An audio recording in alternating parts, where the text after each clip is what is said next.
Você já parou para pensar que alguns dos seus medos, ansiedades e até condições de saúde podem ter tido origem antes mesmo da sua juventude, infância, idade pré-escolar ou até mesmo antes do seu nascimento? E eu não estou falando aqui da sua vida intrauterina, mas sim de outras experiências suas aqui no plano físico, na matéria. Hoje nós vamos mergulhar fundo no mundo intrigante da terapia de vida passada. E para conduzir a gente por essa jornada, ninguém melhor do que um expert nessa prática. O Mistério do Desconhecido tem o prazer de receber aqui hoje o médico psiquiatra Flávio Braun Fiorda, que também é presidente da SBTVP, Sociedade Brasileira de Terapia de Vida Passada. Muito obrigado pela sua presença, Flávio. Fala um pouquinho, muito assim, superficialmente nesse momento inicial, sobre a sua carreira, o que você faz. Bom, Carlos, obrigado pelo convite, pela oportunidade de estar aqui falando de um assunto que desperta tanto interesse, para as pessoas em casa e agora disponível em rede mundial pelos computadores, E realmente, é um assunto que me trouxe, além de motivações pessoais, motivações profissionais. Sim. Eu fui fazer psiquiatria porque eu gosto de conversar com pessoas, como jornalistas. Legal. Então, ouvir história e realmente me capacitar para ajudar outras pessoas que estavam em algum tipo de sofrimento. Geralmente sofrimento psicológico, emocional. E cuidar da saúde mental sempre foi e sempre será importante. Exatamente. Em todas as frentes de trabalho que a gente pode imaginar. E aí... Para começar só, para não entrar no tema ainda, mas a gente estamos fazendo a abertura por enquanto, mas só para dar um gostinho para quem está assistindo a gente, para eles terem uma ideia do que vem por aí, eu queria que você comentasse muito brevemente sobre a relação da terapia de vida passada e reencarnação, que costuma ser um tema algo polêmico, num país como o nosso, que não é algo dado como certo, ou como garantido nas religiões, que tem maior número de seguidores. A terapia de vida passada, ela está alicerçada no conceito da reencarnação. É a premissa, é a grande premissa. Porque a gente parte da hipótese que nós somos espíritos imortais, vida é uma só, a existência como um todo, o espírito é imortal. Agora, vivências, experiências corpóreas, encarnações, tivemos milhares, não sabemos um número correto. E existe a possibilidade da continuação da vida além deste plano, daquilo que nós conhecemos o que é vida nesta dimensão. Então, pressupõe a reencarnação como um fator, uma lei natural, uma lei biológica, que supera as religiões. Então, por exemplo, a doutrina espírita, a que mais estuda a reencarnação é a doutrina espírita, mas ela não se diz proprietária do conceito reencarnação. Várias outras filosofias indianas, orientais, etc., no planeta, estudam a reencarnação e como uma lei natural. E culturalmente falando também é aceita. No nosso país, somos um país eclético, multirreligioso e todas as crenças normalmente no nosso país se dão bem, se respeitam, mas o Espiritismo ele veio aqui trazer respostas que até então a gente questionava. De onde que eu vim, para onde que eu vou, qual a minha origem, o que é isso aqui que eu estou vivendo, por que eu estou passando determinadas vivências ou situações ou oportunidades ou problemas e assim por diante. E a maioria da população do nosso país não é espírita. Segundo as últimas pesquisas oficiais, 3 ou 4% da população brasileira, oficialmente falando, se diz espírita kardecista.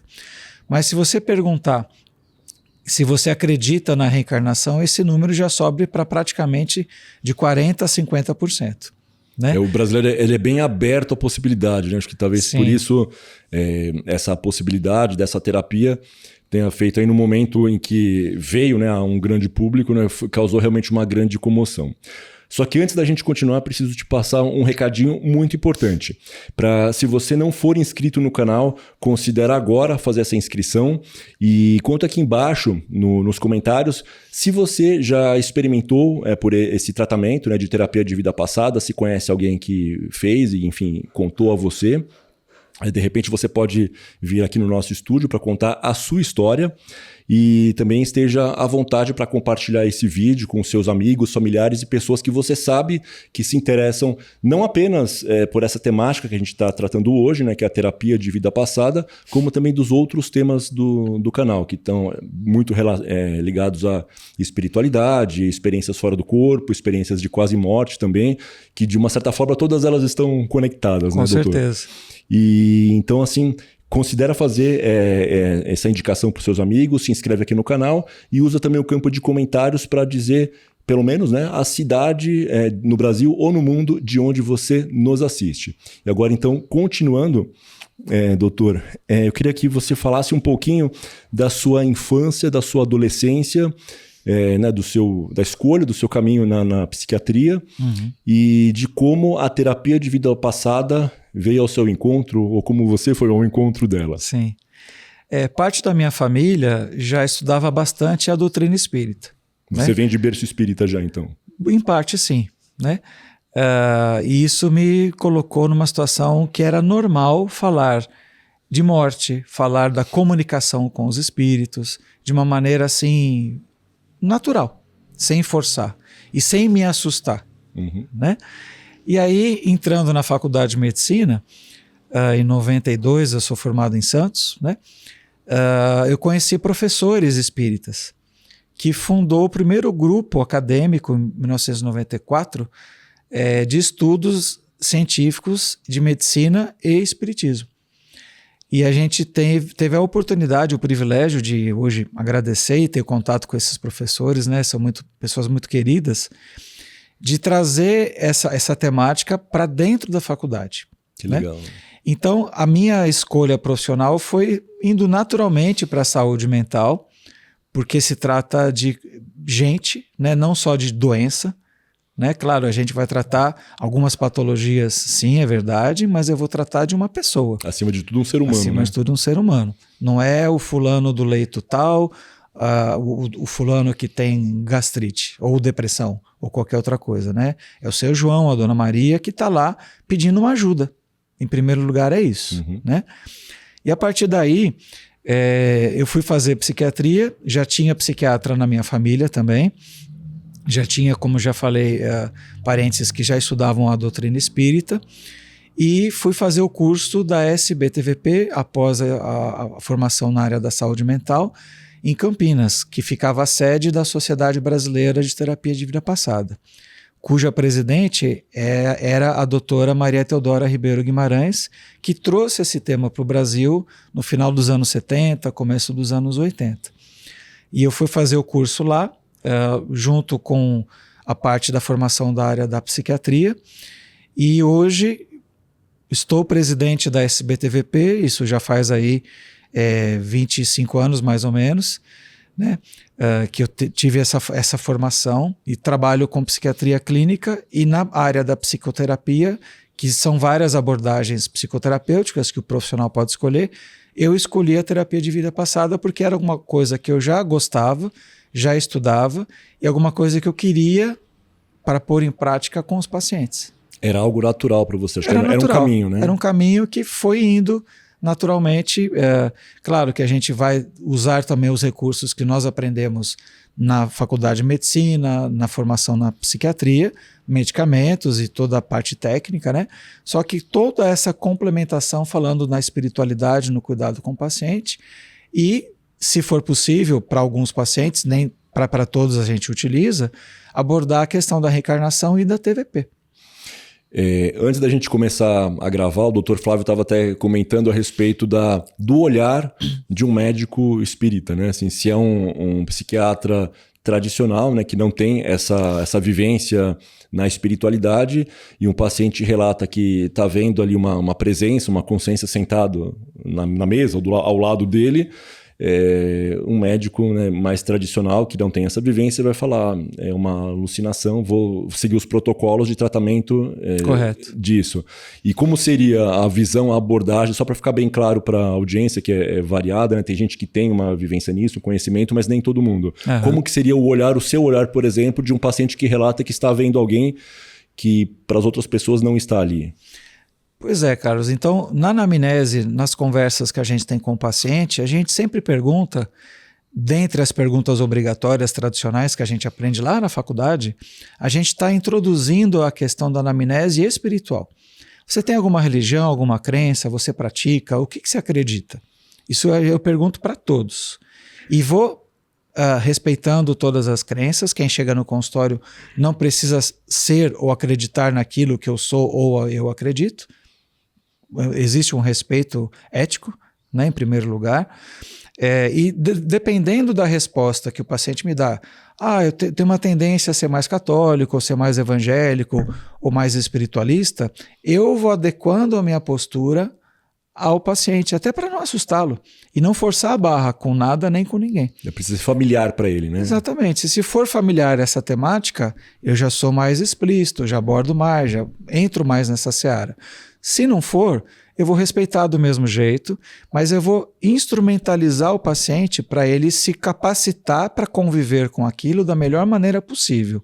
Às vezes com medicamento, às vezes sem, conforme cada caso. E nesse caso que eu trouxe aqui como exemplo, de ele estar vendo uma consciência, uma entidade, né, enfim, deem o nome que quiserem, mas enfim, uma presença real, né? Um espírito, você já teria então essa visão de entender que aquilo realmente pode não ser uma alucinação, ele pode estar vendo realmente alguém ali, e aí você tem o seu tratamento, o seu encaminhamento diante disso. Se o paciente me der abertura para entrar com essas teorias, com certeza, eu vou falar, olha, se você pensa que o espírito existe, que nós somos espíritos encarnados temporariamente, que a vida continua além dessa vida, e se existe a questão da mediunidade, que é a interação de você sentir ou perceber coisas além deste plano, tem sensibilidade de outra dimensão, ter essa sensibilidade, eu vou pensar, se você está vendo, eu não vou te chamar de louco ou doente mental, ou de esquizofrênico, etc, etc, ou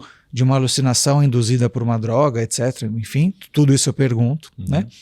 E realmente, se ele tiver ouvidos de ouvir, né, e espaço para dialogar, a gente vai dialogar de uma maneira simples, para não deixá-lo com medo, mas capacitá-lo e instrumentalizá-lo, indicando cursos, sites, livros, que estudam essa temática, de preferência de uma maneira calma, sem pressa, sem angústia, sem ansiedade, para que ele possa compreender o que ele sente. Tá, eu estou vendo alguém sentado nesse banquinho entre nós aqui. Ok, é homem, é mulher? Descreve para mim. Você interage pelo pensamento, interage pela voz, você ouve, você escuta, você só está vendo. Há uma troca de energia, às vezes, né? Assim, às vezes não há, mas às vezes pode haver. Né? Te provoca um bem-estar, um mal-estar?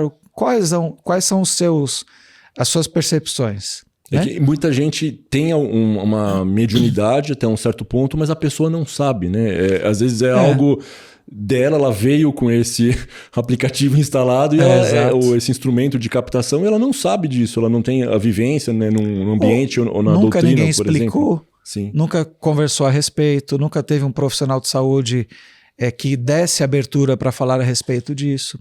Porque muitas vezes o médico tem que atender rápido, tem que ser efetivo e chamar o próximo, é uma demanda, seja em consultório ou no SUS, enfim, onde a gente atende, né?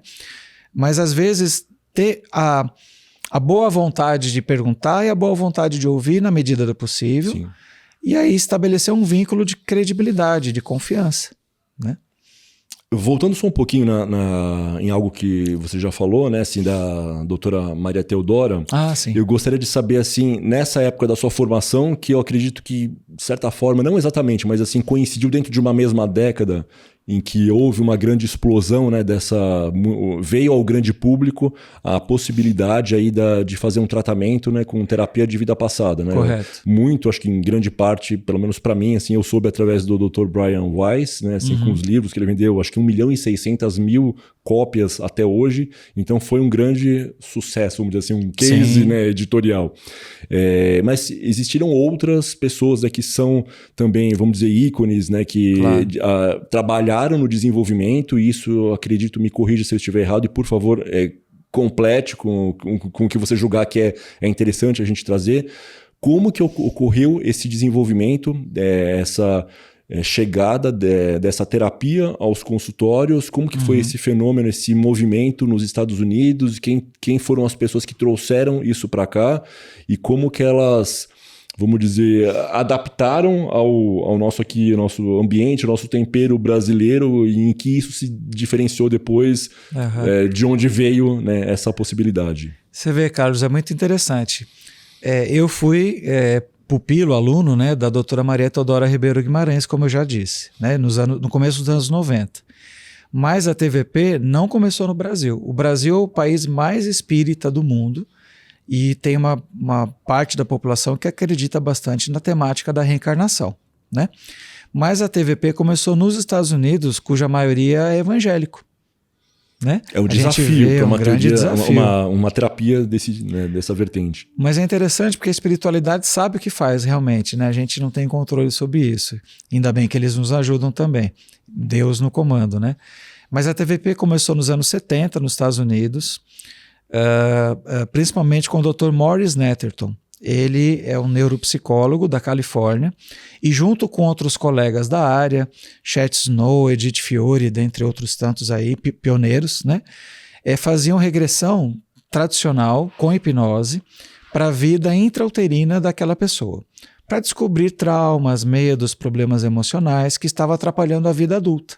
Então era uma técnica que já existia da hipnose, regressivamente, até a infância, descobrir nuances desse passado, desta vida, até a vida intrauterina, a gravidez, porque existe o psiquismo fetal, que é influenciável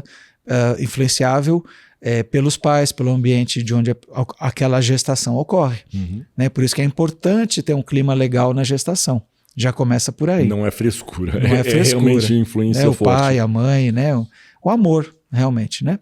Sempre que possível.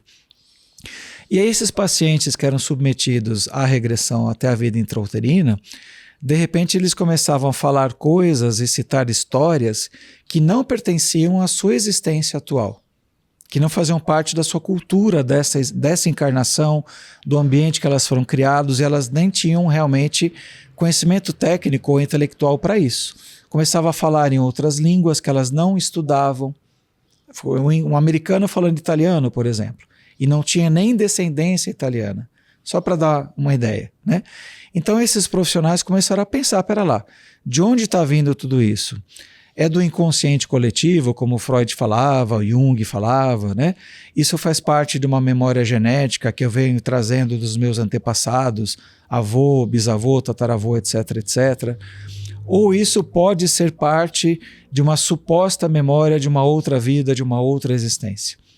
E esses começaram a estudar essa temática e eles perceberam que quando esses pacientes entravam em contato, emocionalmente falando, na regressão, com aquele determinado assunto, o sintoma da vida presente começava a aliviar e melhorar. Seja uma tristeza, um medo, uma raiva, um problema mal resolvido, um bloqueio, uma fobia e assim por diante. Então, se provoca uma melhora, relembrar aquele assunto, vamos estabelecer um protocolo, uma técnica para que a gente possa trabalhar e desenvolver isso, pensando que possa ser realmente a reencarnação. Então, o paciente em si que eles atendiam, e nem esses profissionais, eram espíritas. Então, você vê que a espiritualidade é sábia. Começar a trazer a temática em pessoas sérias, mas não espíritas, para falar, opa, pera lá, vamos despertar esse grupo de médicos e psicólogos para essa temática, e depois que chamou atenção para vários profissionais de outros países, profissionais brasileiros, dentre eles a doutora Maria Teodora Ribeiro Guimarães, psiquiatra, a doutora Maria Júlia Prieto Pérez, que também foi fundadora da Associação Médico Espírita de São Paulo em 1968, junto com a doutora Marlene Nobre, que é a nossa referência da Associação Médico Espírita do Brasil, foram para os Estados Unidos fazer curso de formação nos anos 80 e trazer esses profissionais para cá, para trazer esses cursos, que não tinha internet na época, tinha que ser só presencial, né? Trazer essas teorias para profissionais brasileiros, e esses cursos foram feitos principalmente no Hospital Espírita Américo Bairral, em Itapira, que é um hospital psiquiátrico, cuja fundação é espírita, tá? E aí formando profissionais aqui no estado de São Paulo num primeiro momento e depois em outros estados. Começou assim.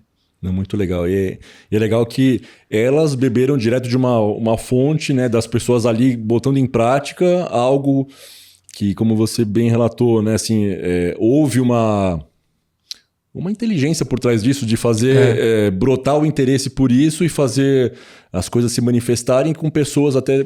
a gente tem um vídeo falando disso, do Dr. Brian Weiss, né?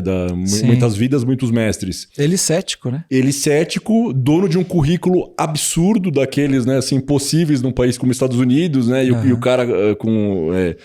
passagens por grandes universidades de renome, e ele com uma carreira também já bastante consolidado, e aí ele tem os casos no consultório da Catherine, né, que era paciente dele, que ele foi indo nesse momento intra-uterino, aliás, acho que 2, 3 anos de idade, e isso não explicava 100%, e não conseguia se avançar, até que ele falou, ele foi bem pontual, deu uma sugestão bastante precisa. Falou, volte então ao ponto onde esse trauma se iniciou. E aí ela começa a relatar algo de uma existência, acho que na Grécia Antiga, que ela era uma cidadã comum lá. E ali eles encontraram qual era a causa da ansiedade, das fobias todas, né? Que ela era bem, coitada, ela era bem problemática em termos assim, psicológicos. Sim. Então eles chegaram direto ao ponto. E eu queria aproveitar então esse gancho para emendar esse ponto, essa diferença de abordagem em consultório, que não sei se continua assim ou não, mas não lembro se foi alguma entrevista que eu vi ou sua, ou com a doutora Maria Teodora, ou se foi algo que eu li em algum outro lugar, mas que nos Estados Unidos se usa muito mais a hipnose do que aqui. E você estava me falando que existe, não só existe como vocês fazem dessa maneira, que acho que quase é raro usar a hipnose, porque por sugestões, né, dadas no ambiente, enfim, todo preparado para isso, chega-se aos mesmos resultados. Sim, exato. Explica um pouquinho como que funciona isso e essas diferenças e se é tão eficiente quanto. Claro. Então, Carlos, o próprio Dr. Brian Weiss, ele relata, né, em algumas entrevistas que ele dá, e ele foi um pioneiro muito corajoso, né, de falar de reencarnação num país que é até mais materialista, essa cultura diferente do povo norte-americano da nossa, né? Ele falou que ele até caiu do cavalo, porque ele falou, puxa, eu tenho que admitir que isso pode ser uma verdade. Né? E a ciência está sempre em construção, ela não é estática, ela é muito dinâmica. Né? Então lá nos Estados Unidos eles trabalhavam a grande maioria com a hipnose clássica, coisa que nós aqui não fazemos. Tá? Tem alguma razão para isso? É algo histórico da tradição brasileira? Tem uma razão sim, porque na hipnose geralmente o paciente está num transe que ele provavelmente não se lembraria de todas as suas declarações, os seus depoimentos durante a regressão, né, nesse estado de transe hipnótico. Ele não se lembraria com tantos detalhes e não entraria em contato emocionalmente falando com aqueles conteúdos desse passado. É como se ele fosse fazer uma regressão, digamos, anestesiado. Né? Então a gente foi percebendo no Brasil, com essas pioneiras que eu já mencionei aqui, que seria mais interessante estabelecer técnicas de levar ao passado do mesmo jeito e a mesma eficácia, ou até melhor, sem a hipnose do que com. Senão o profissional que estaria fazendo a regressão teria que contar para o paciente o que o paciente me contou. Ou gravar, na época, numa fita cassete, hoje no pendrive, enfim. Né? E eles gravavam todas as sessões numa fita cassete. Talvez o público não saiba o que é isso, né? Mas enfim. E as gravações eram reouvidas junto com o profissional e o paciente. O paciente, então, tomava conhecimento daquele conteúdo e aí que ele se emocionava posteriormente. Então, chegando ao Brasil, foram desenvolvidas técnicas regressivas para chegar nessa linha do tempo em outra vida, em qualquer outra vida, e a partir daí estar num estado emocional consciente, simplesmente deitado num divã ou numa poltrona reclinável, com os olhos fechados, usando uma venda, estando lúcido, consciente, orientado, e que com a técnica da indução por uma ficha de indução, como se fosse uma chave numa fechadura, abrir essa memória que está lá no nosso perispírito e acessar quando o terapêutico for. Porque a gente nunca faz a regressão só por curiosidade. Né? A gente sempre faz a regressão quando a gente tem uma meta psicológica a ser atingida, que é o alívio de uma dor. Né? Muito bom, muito bom. Eu estava falando do livro do Dr. Brian Weiss, né? E antes da gente começar a gravar, eu comentei disso também, né? Que nessa explosão que houve nos anos 90, né? Muita gente falava assim, fulana fez regressão e descobriu que foi Cleópatra, o outro foi Júlio César, né? Assim, era sempre alguma figura histórica relevante, né? Sim, sim. Mas a maioria esmagadora foram pessoas normais, assim, como a gente, né? Sim. Então, assim... Eu te digo assim, no meu consultório, trabalhando com isso aí há 24 anos, nunca apareceu ninguém famoso. Então, e até você já falou um pouquinho disso agora na sua resposta anterior. Como que deve ser essa escolha, né? Como que deve ser o uso da terapia de vida passada, que obviamente não é pela curiosidade, embora seja fascinante, né? Pode-se descobrir coisas incríveis e realmente ser uma viagem no tempo e tal, assim, mas explica um pouquinho dessa abordagem, né? Assim, para que tipo de problemas de saúde, problemas emocionais ela pode ser aplicada e como que se deve conduzir de maneira ética, responsável essa facilidade, essa ferramenta tão importante. Claro. Então, Carlos, assim, primeiro o paciente tem que buscar um profissional devidamente bem informado, né? Existem associações de terapia de vida passada no Brasil muito sérias, além da SBTVP, que eu faço parte, né? E precisa ser um médico na área da psiquiatria ou um psicólogo. Muitas pessoas... Não um guru. Pois é, né? É complicado isso, não né? seria recomendável do ponto de vista terapêutico, pelo menos, né? Exato, assim. Né? Não que os médicos ou psicólogos são pessoas melhores do que as outras pessoas, mas tem estudo e formação para tal. Pelo menos se a intenção é resolver esse problema emocional, procure um médico credenciado e estudado para isso, né? Sim. E tem muitas pessoas que não são psicólogos, não são médicos da área da psiquiatria, ou donas de casa, enfim, pessoas, entre aspas, comuns, né? Que fazem um curso aí e fazem regressão em outras pessoas. É complicado você mexer no psiquismo humano se você não tem a formação adequada para isso. Então, a primeira orientação que a gente dá realmente é essa, né? Então, quando o paciente chega no consultório, ele chega com uma queixa emocional, até uma queixa física, um problema de humor, problema de relacionamento, problema de temperamento, uma fobia, depressão, ansiedade, síndrome do pânico. Tudo que a psiquiatria e a psicologia cuida, a TVP teria, a princípio, uma indicação técnica para ser utilizada. Mas eu vou perceber o que o paciente está falando para mim, se ele está no momento emocionalmente maduro, apropriado para se submeter à terapia de vida passada.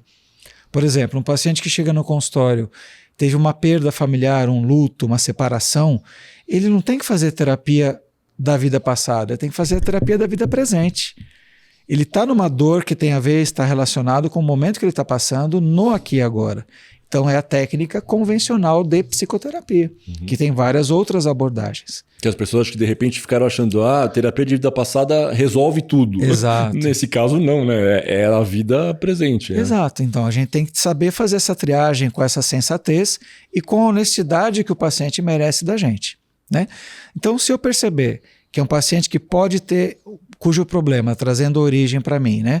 Ali no consultório, na entrevista, a origem pode ter lá numa outra encarnação, ele tem maturidade para entender a técnica, o que é a reencarnação, o conceito de vida, de morte, né? O conceito de mediunidade, de vidas passadas de uma maneira geral. E se o paciente quiser, aí eu vou propor, olha, a TVP pode te ajudar assim, assim, assim, tal, tal, tal. Topa. E ele vai topar ou não, nada é forçado. Então não adianta o pai e a mãe trazer forçado o filho, o marido trazer forçado a esposa e vice-versa. A pessoa tem que querer fazer uma terapia. Nada forçado funciona, né? E a partir daí eu vou ver a queixa dele. Aconteceu alguma coisa na anamnese, eu vou fazer várias perguntas. Aconteceu alguma coisa se tem a ver com o seu problema que você está passando aqui agora, ainda nessa existência, eu vou perguntar da infância, da adolescência, da vida profissional, do casamento, como é que ele é, o seu temperamento, o seu jeito de ser. E eu vou trazendo informações que vão me dar pistas, que eu vou falar, opa, isso aqui pode ter a ver com o passado. E essa colheita de informações a gente faz nas primeiras consultas, que levam 2 consultas, às vezes 3. A gente aplica testes no consultório, uma anamnese, um questionário, um teste na forma de desenhos também, para eu saber quem é você que está pedindo a minha ajuda. Quais são as suas virtudes, os seus defeitos, né? Que todos temos, pontos fracos, pontos fortes. E a partir daí saber dessas pistas. E com essas informações todas, que são muito ricas, trabalhar com uma ficha de indução, explicando para as pessoas, né, que estão em casa, né? Essa ficha de indução são aquelas palavras-chave que eu vou dizer para o inconsciente daquela pessoa, que o inconsciente seria a própria memória do nosso espírito, que armazena todas as vivências passadas, não só as experiências da vida presente. O espiritismo chama também isso de perispírito, que seria uma camada intermediária entre o nosso corpo físico e o nosso corpo espiritual, onde estariam armazenadas nessa nuvem, né, falando uma linguagem uma de hoje. Uma analogia com a tecnologia atual. Né? E a partir daí, usando, entre aspas, o Google, do inconsciente dela, colocar aquelas palavras-chave que tem a ver com o que ela veio tratar na terapia. Seria tipo uma espécie de gatilho para acessar essas informações. Exato. Então ela chega no mesmo resultado que a hipnose, mas sem precisar estar num transe hipnótico. Correto. Então eu vou jogando aquelas palavras, dando aquelas ordens para o inconsciente, para o Google, procurar em qual vida passada, que é recente ou mais antiga, nunca sei para onde vai, que tem a ver com o problema que ela está trazendo para o consultório.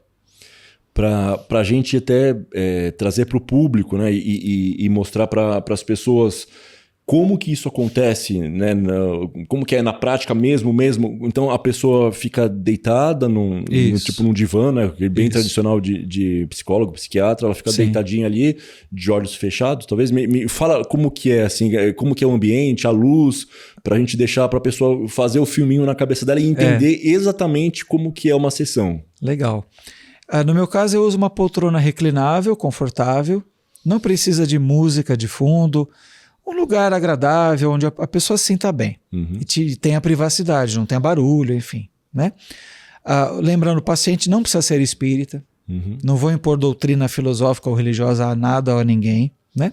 Eu já atendi até ateus, já atendi pessoas de outras crenças e queriam, e talvez precisavam mesmo se submeter ao processo em si, para aliviar a sua própria vida, né, sua carga emocional. Basta estar aberto para se tratar. Exatamente, exatamente. E tem o entendimento de todos esses conceitos, né, que a gente vai explicando nas consultas. E assim, o paciente, eu vou fazendo as perguntas e o inconsciente vai naquela existência que tem a ver. Primeiro pode ser uma vida passada mais antiga ou mais nova, mas a cada regressão, uma vida passada.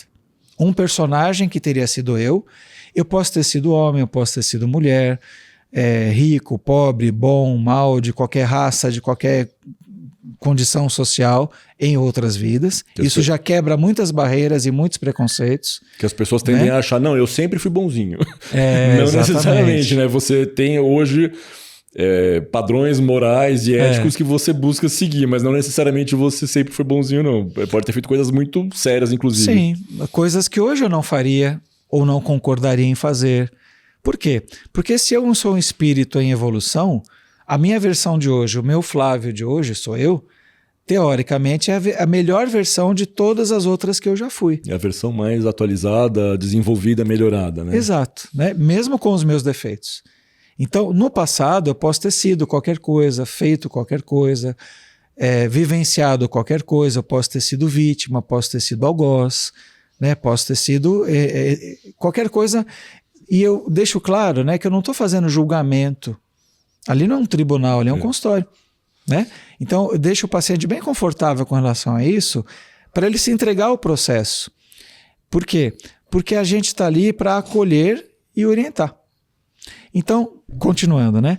A gente vai saber dessas informações, o que eu fui, o que eu fiz, o que eu passei, com quem eu interagi, mas sem identificar os meus parentes de hoje. Eu vou saber de pessoas, mas o mais importante, eu vou saber de mim mesmo. Então eu não vou saber do meu pai de hoje, da minha mãe de hoje, minha esposa, os meus filhos, quem foi quem na vida passada, para não piorar justamente relacionamentos atuais. O inconsciente só libera o que eu preciso e o que eu suporto. da outra vida. Mas nem sempre o que eu vou precisar ou suportar saber vai ser aquilo que eu vou gostar de saber. Mas vai ser o necessário, isso eu já aviso antes, para a gente pôr o dedo na ferida e cicatrizar de uma vez por todas.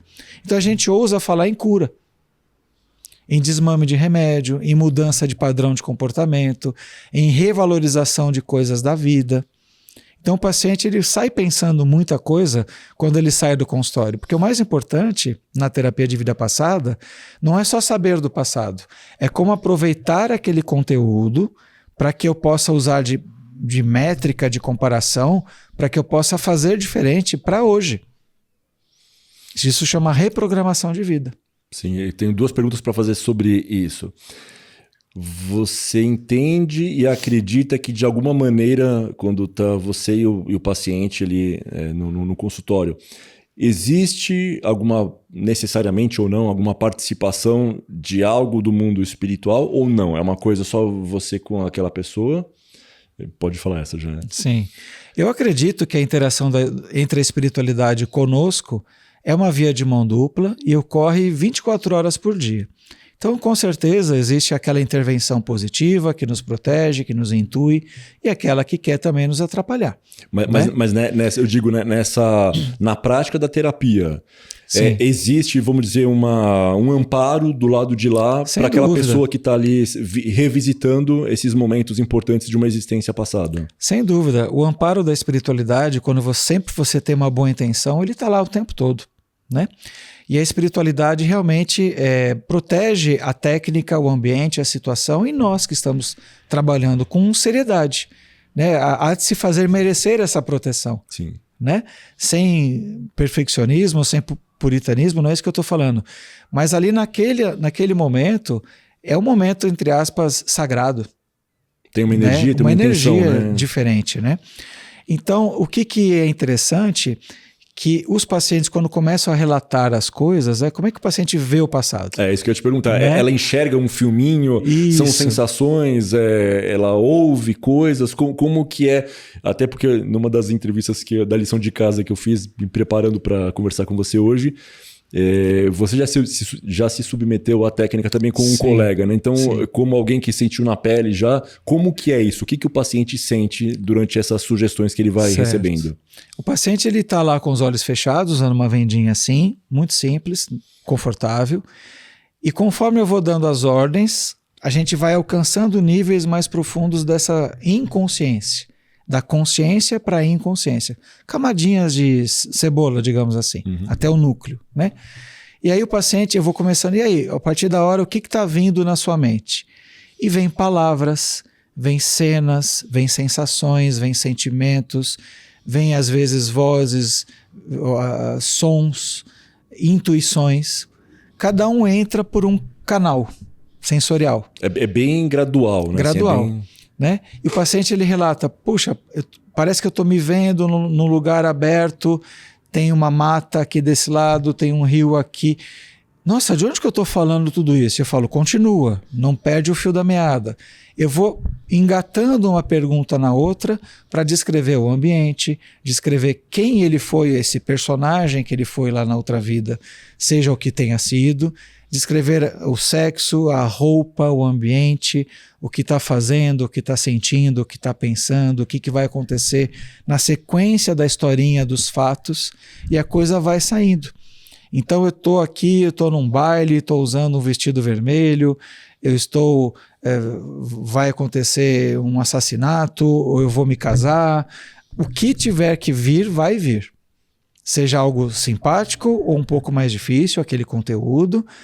E o inconsciente vai selecionando os momentos mais importantes daquela vivência, porque você imagina, Carlos, uma vida que durou 80 anos. Então eu vou saber um resumão daqueles 80 anos em 1 hora. Então o inconsciente dela vai pré-selecionando os fatores marcantes, sejam legais ou chatos ou difíceis ou bonitos, mas os marcantes que têm a ver com a necessidade dela relembrar e com a necessidade que tem a ver com o assunto que ela veio tratar na terapia. Porque a gente quer respostas, a gente quer uma orientação para aliviar o que ela veio tratar na terapia. E a gente vai conduzindo o processo até o momento da morte, do desencarne daquela vida passada. O paciente não morre no consultório, ele vai saber, ele vai saber como que aquela vida acabou. Se ele morreu por doença, por velhice, por um momento de violência, que às vezes acontece, suicídio acontece. E como que ficou aquele espírito, fazendo um trocadilho, em que estado de espírito ficou aquele espírito após o desencarne? Se ele morreu com medo, com tristeza, com raiva, com culpa, se ele desencarnou tranquilo, quais as decisões, quais as conclusões que aquele espírito, logo que passou aquela experiência, o que ele tira de conclusão dali para frente? Porque isso é importante, porque vai predeterminar coisas do presente, de hoje. Então, por exemplo, uma pessoa que morreu porque ela foi atirada de um penhasco lá, de uma cachoeira, de uma situação, de uma briga, vamos supor. Então, de hoje para frente, já que eu morri desse jeito, eu não quero saber de altura, por exemplo. E aí a gente entende aquele medo de altura que ela tem hoje, se for isso que ela veio tratar. O inconsciente dá as respostas, seja o assunto que for. É muito interessante. Muito interessante. Comparando, né, não tenho como não fazer, porque vamos dizer, o meu conhecimento mais profundo sobre isso é do livro do Dr. Brian Weiss, né? Mas assim, ele relata que essa Catherine, a paciente, ela fica ofegante, ela chora, ela tem reações emocionais muito intensas, né? Assim, até que ele fala, né? Assim, ela não tá falseando isso, ela não é atriz, né? Por todo o que ele já tinha apurado na anamnese, enfim, sobre ela não era compatível com alguém que estaria fazendo um personagem ali, né? Então, digamos que não dá tempo de inventar. E elaborar tanto assim, Exato. Né? E então, assim, tem essa carga emocional muito forte, né? Assim, não havendo hipnose, tem também esse tipo de emoção, ou é uma coisa mais contida, a pessoa apenas rememora, visualiza, sente esses sentimentos e é mais brando? Como você compararia? As duas coisas podem acontecer. Depende muito da pessoa, então. Tem gente que precisa entrar em contato com a emoção. Que é isso que vai liberar o nó que está ali amarrado. Né? Isso. Tem gente que passa mais sereno. Como se fosse um filminho passando numa tela de cinema. Ah, é por isso. Tipo, eu sou aquele lá que está vestido de soldado, por exemplo. Não é assim, eu estou usando roupa de soldado, como se entrasse naquele personagem. Mas pode acontecer dos dois jeitos. Então, olhando à distância e sentindo na pele... Sim, é conforme a pessoa precisa e suporta. Então você vê que a regressão é segura. O inconsciente... É isso que eu ia perguntar, até aproveita e já responde então, por favor, para quem já pensou em fazer, mas tem medo, quais são os riscos da terapia de regressão, doutor? O pessoal fala, eu vou fazer a regressão, não vou voltar mais. Vai ficar presa, vai ficar em parafuso. Não. Como eu disse, a regressão é segura, como se fosse uma válvula de segurança. Você só vai saber o que precisa, de uma maneira que você suporta. Você vai passar a regressão com emoção ou sem emoção, como a gente brinca, né? Às vezes, muita gente chora, normal, e não é o número de lágrimas, para mais ou para menos, que determina a qualidade final do serviço. É o contato que o paciente tem, da identificação com o seu personagem, a estrutura que ele vivenciou, o conteúdo que ele está passando, e aproveitar aquele conteúdo para aprender a se separar do passado. Espera lá, então eu não sou mais aquele que foi atirado lá do alto do penhasco. Então eu posso chegar na altura de um prédio, numa varanda, tá tudo seguro, tá tudo tranquilo, eu vou racionalizar e devolver para o passado, devolver para o personagem o que a ele pertence. Então eu aqui agora, tá tudo bem, eu tô na janela, eu tô na minha casa, não vou me jogar, ninguém aqui vai me atirar também, e a partir daí eu vou reconfigurando a situação, para que eu possa dissolver aquela coisa que está me fazendo mal. Isso eu só dei um exemplo de um assunto. Pode ser tendências depressivas, crise de ansiedade, dificuldade em determinados assuntos. Eu sempre não concluo o que eu começo. Eu não tolero ser contrariado, que tem a ver com o seu temperamento. Eu tenho medo de lugares abertos ou lugares fechados. Eu tenho tendência a querer tudo do meu jeito, aquela pessoa mais tinhosa, mais teimosa, né? De tudo, todos os assuntos podem chegar lá.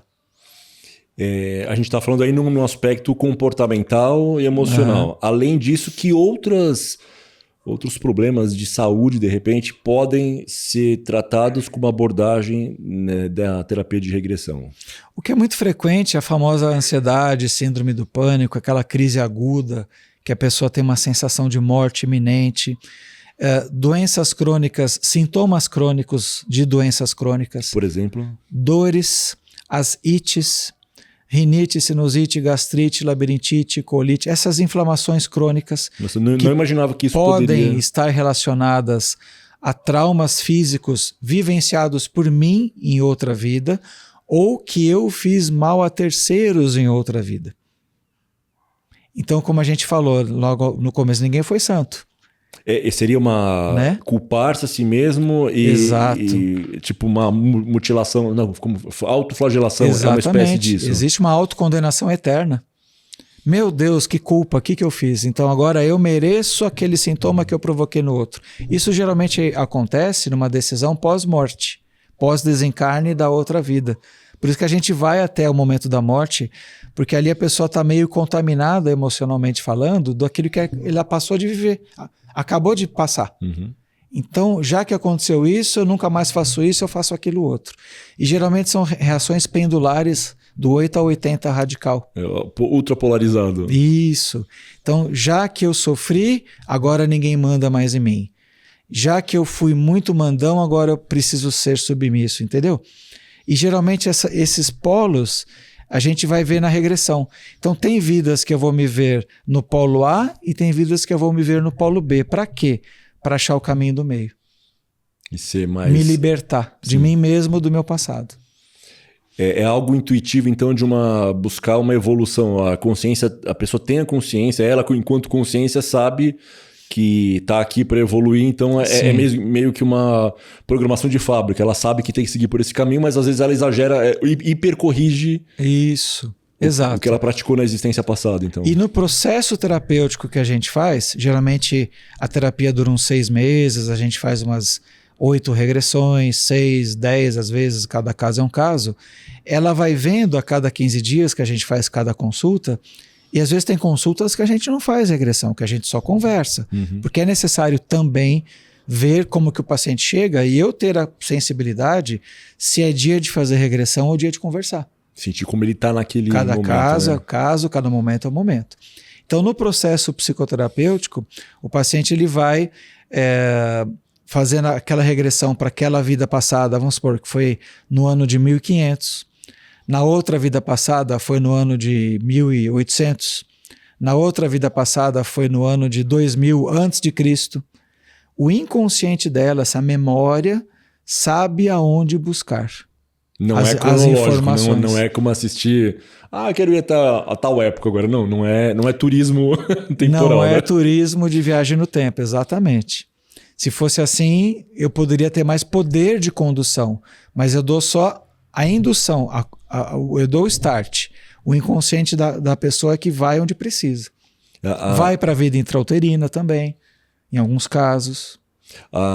Esse dispositivo aí de proteção, de segurança para não lembrar e não ver mais do que é o necessário. Isso. Até acho que no espiritismo, não sei se era o Chico Xavier que falava disso, do véu do esquecimento.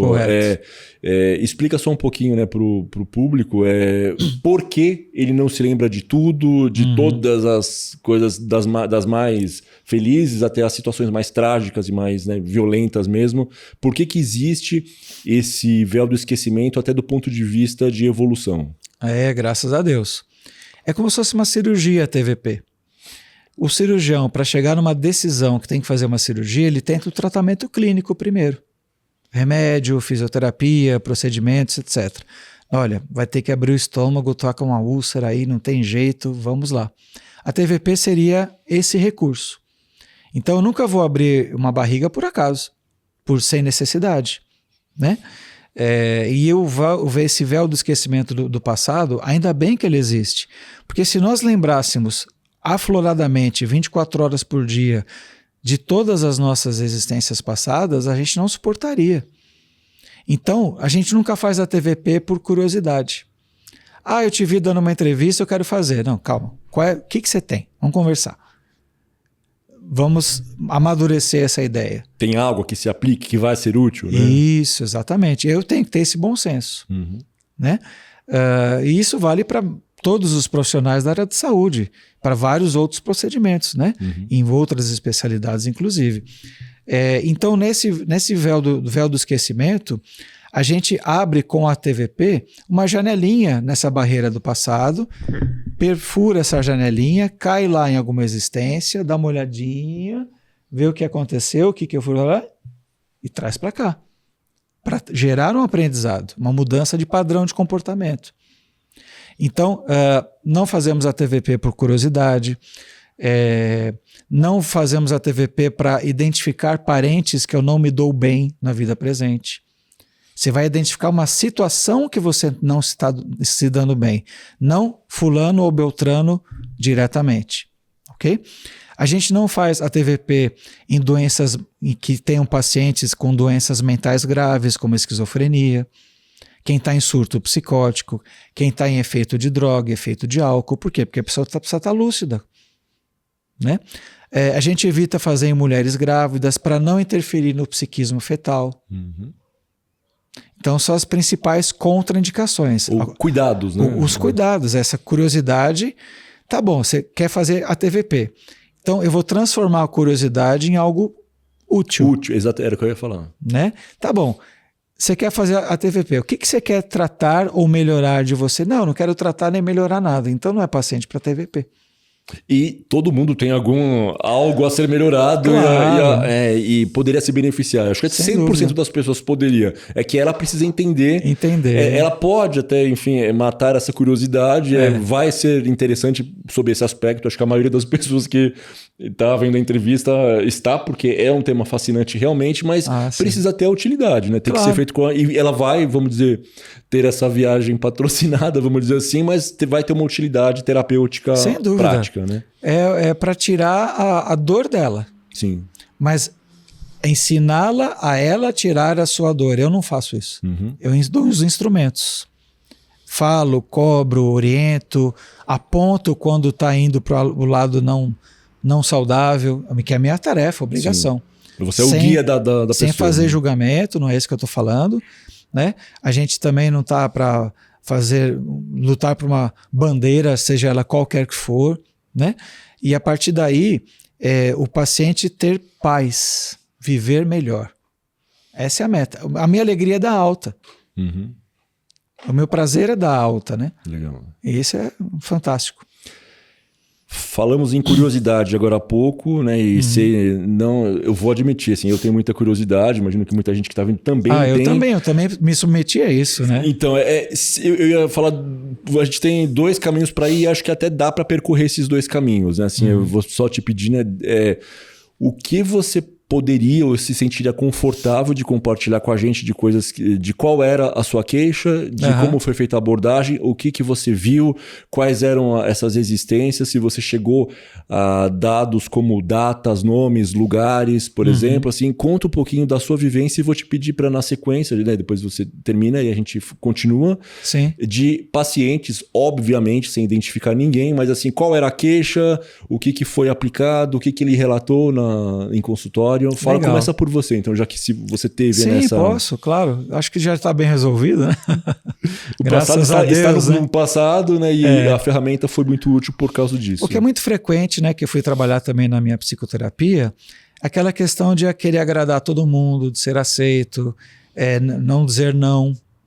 Né? Não saber dizer não. De ser o bonzinho da história o tempo todo, que é muito comum, muito frequente. Uma neurose de perfeição que às vezes a gente carrega, né? E eu posso contar 2 experiências pessoais assim. Numa primeira regressão que eu me submeti com o meu psiquiatra em Campinas, né, onde eu fiz o curso e a minha psicoterapia. Uma primeira regressão foi logo a primeira mesmo, né? Ele fez o processo técnico comigo, que eu estava aprendendo, me submetendo, e eu estava lá lúcido, acordado, com os olhos fechados, e eu falei, puxa, eu não estou vendo nada, porque a gente não vê com os olhos, a gente vê com a mente. E a primeira coisa que me veio à mente foi a palavra canavial. Falei, canavial? E a gente fica lúcido, acordado, a gente pensa junto, né? Falei, canavial, será que eu devo falar isso, porque foi isso que veio na minha mente? Eu falei, acho que sim. Tudo isso no milésimo de segundo. Eu falei, é um canavial. Como se eu estivesse vendo na minha frente um canavial. Aí ele perguntou, e como é que foi a pessoa que foi você que esteve nesse canavial? Aí veio aqui, uma moça. E o meu lado homem falou, puxa, uma moça? Sim, eu posso ter sido em vida passada ou homem ou mulher. O espírito isso não tem é sexo, né? natural, não tem nada a ver com a sexualidade, né? Existe até alguma coisa que tem a ver, que explicaria alguma coisa disso, mas normalmente não. E aí ele foi engatando as perguntas, e engraçado que eu fui dando as respostas com a terminação feminina. Eu falava assim, eu estou cansada. Não é o Flávio cansado, é a minha personagem, estou cansada. E eu percebi que eu falei na terminação feminina. Então, o jeito que você entra nas camadas mais profundas dessa viagem, né? E era uma moça que tinha um casamento muito ruim, que um marido muito bravo e tinha que submeter a situações muito desfavoráveis, e foi uma vida muito rude, digamos assim. E a outra experiência que eu posso contar... Sabe do ano que foi? Chegou-se a isso? É interessante, Carlos. A gente tem uma suspeita, não uma certeza, Sim, de datas fixas. Né? Eram roupas de época antiga, eu não posso te precisar 1600, 1700, 1800, porque é muito parecido, sim, né? Sim, não... Você pode ter uma intuição de país ou de lugar. Mas não necessariamente que ela venha. Não, às vezes vem, às vezes não. E talvez nem seja o mais importante. Sim, sim. Não, mas é de um aspecto da curiosidade mesmo, né? Claro, claro. E tem pessoas que vão atrás. Não, é a praça que fica na Itália. Nossa, e ele achou a praça. É interessante para ele também. E tem aqueles relatos de pessoas que vão, né, numa viagem, né, eu sei, é por ali, vai seguindo e chega no lugar que... É o déjà vu. Né? Que o pessoal fala, né? Eu já vi isso antes, mas não é dessa vida, não. É de outra, né? E uma outra história que eu posso contar minha... eu fui um personagem indígena, não sei se era no Brasil ou não, era América Latina provavelmente, e quando chegava na idade de 15, 18 anos mais ou menos, tinha assim, entre aspas, uma luta da maioridade, que você saía da vida ainda da infância. Aqueles rituais de ritual base, indígena, né? Para a vida adulta, para virar um guerreiro, né? Alguma coisa assim, e a luta eu perdi. Então, quem perdesse ficava arrasado. Mas era expulso da comunidade ou não necessariamente? Era só não era necessariamente. uma derrota. Era uma derrota, era mal visto. Então, você começa a relacionar com algumas características de comportamento meu naquele momento da minha vida. Por que eu agia com derrotismo? Por que eu me considerava inferior? A neurose de perfeição, que não podia falhar, e assim por diante. Então, isso toca a alma, né? Então, a regressão sem hipnose toca a alma, digamos assim. E de outras pessoas, de pacientes que você possa, que ela veio com uma queixa tal, né? Já, como você falou, não vai fazer por curiosidade, vai fazer por objetivo final de resolver alguma coisa. Algo que tenham te trazido, né? E o que ela relatou. Muitos anos de experiência, né? Muitos causos, né? E a gente também às vezes vê casos muito interessantes que nós precisamos tocar na questão do caráter. Muitas vezes as pessoas não melhoram porque não mudam o seu jeito de ser. Eu quero me livrar, por exemplo, de uma ansiedade ou de uma depressão. Isso é muito frequente no consultório. Mas eu sou muito teimoso. E às vezes a vida passada mostra as características não necessariamente da depressão, que foi a queixa, mas mostra de onde vem a teimosia, que é o que ela precisa, no fundo, melhorar para melhorar a depressão. Você vê que interessante. Às vezes a gente mira numa coisa e acerta a outra. Mas todo quadro psicopatológico existe característica do jeito de ser que predetermina um surgimento de uma situação emocional complicada. E as pessoas têm dificuldade em admitir, boa parte, que ela tem alguns traços de caráter mais pesados ou mais complicados, ou vícios em defeitos, que a gente não faz julgamento, como eu já disse, mas a regressão aponta sem eu querer. E o paciente vai admitindo aos poucos, realmente eu sou assim. Então, quando faz a virada do jogo é muito legal. Quando faz a virada do jogo, vira para cura. Para de se fixar na queixa, trata melhor aquele jeito de ser, aquele temperamento, E quando alivia um pouquinho o temperamento, a queixa não existe mais. Por quê? Porque eu já vejo tudo com outros olhos. Sim. Muito interessante isso. Isso é muito frequente. E sendo frequente, então, conta pra gente aí para satisfazer a nossa curiosidade de algum caso de paciente, então, que veio com alguma queixa numa dessas questões que você acabou de relatar. O que ela te contou, né, que estava experienciando novamente, revisitando numa vida anterior? Era o caso de uma moça, lembrando agora aqui, ela veio com uma queixa de depressão, de baixa autoestima muito forte, muito grave, ideações suicidas em alguns momentos também. E ela se colocava sempre numa condição de baixo valor, baixa autoestima, enfim, e questões estéticas. Ela era muito obesa. E fazia regimes, não conseguia, e médicos e tratamentos, etc, etc. Estava pensando em fazer cirurgia bariátrica até, e com certeza com relação a isso não se relacionava afetivamente com outros homens, e aquele baixo astral crônico que ficava se retroalimentando por várias neuras dela, né?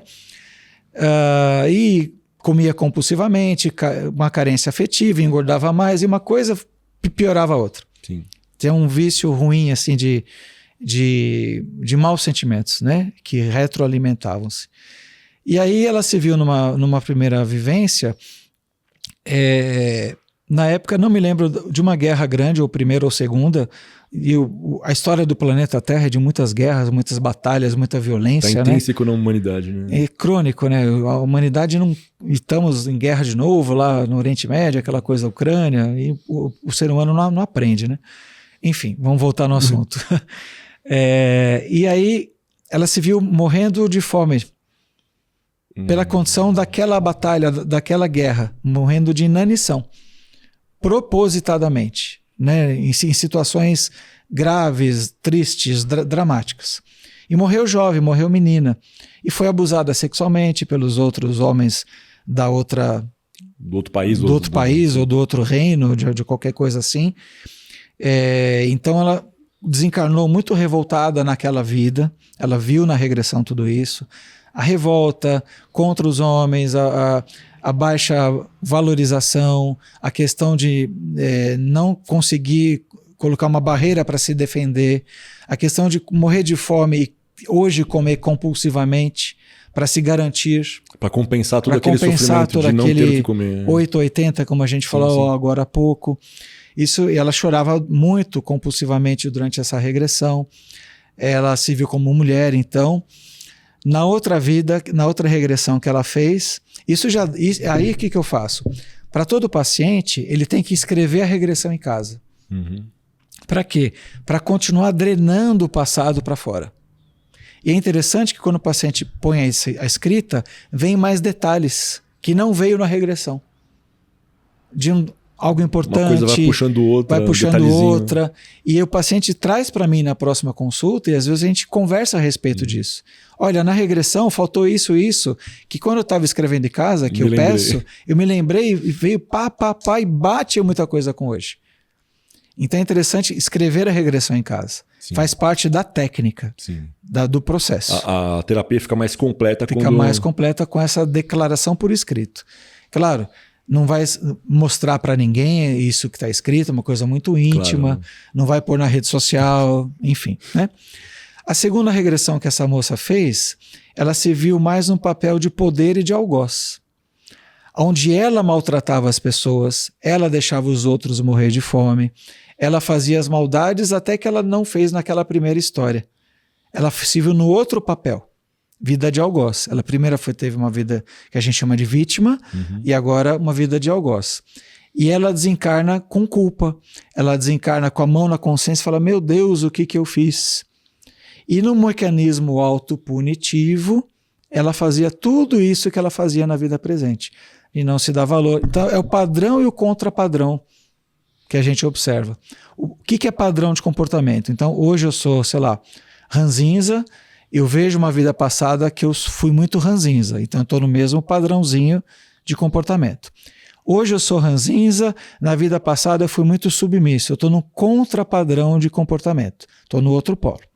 Certinho e tranquilo, né? Para o pessoal de casa entender, né?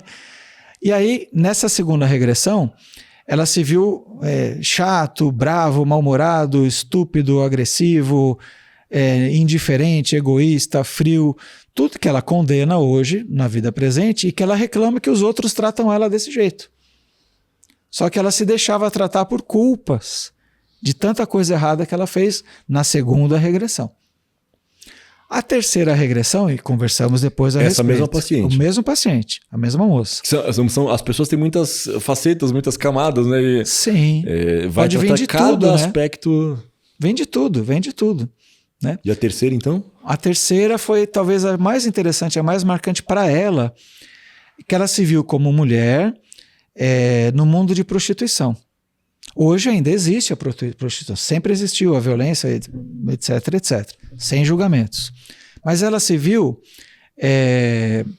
por opção nessa vivência no mundo de prostituição, gostando e tendo prazeres e lucros financeiros e ganhos daquela sociedade, daquela história que ela vivia. Chegou a dizer o país ou não chegou a ser essa minúcia? Na Europa. Talvez, e a época, talvez... Não sei, não me lembro, sinceramente.